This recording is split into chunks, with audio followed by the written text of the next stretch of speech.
जनता पार्टीची निर्विवाद सत्ता आलेली आहे। पुन्हा एकदा तुम्ही नगराध्यक्ष म्हणून विराजमान झाले आहात। पहिली प्रतिक्रिया काय असेल?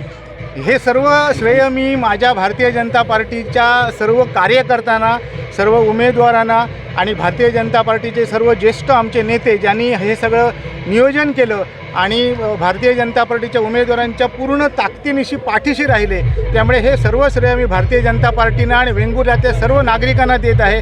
त्यामुळे आपण सर्व उमेदवार भव्य भरपूर मताने आपण निवडून आलेलो आहोत। इथे आमचे भारतीय जनता पार्टीचे 20 पैकी 16 नगरसेवक झालेले आहेत। त्यामुळे सर्व उमेदवारांचं, भारतीय जनता पार्टीचं आणि आमच्या वेंगुर्ल्यातील नागरिकांचं आम्ही अभिनंदन करतो आणि त्यांना धन्यवाद देतो।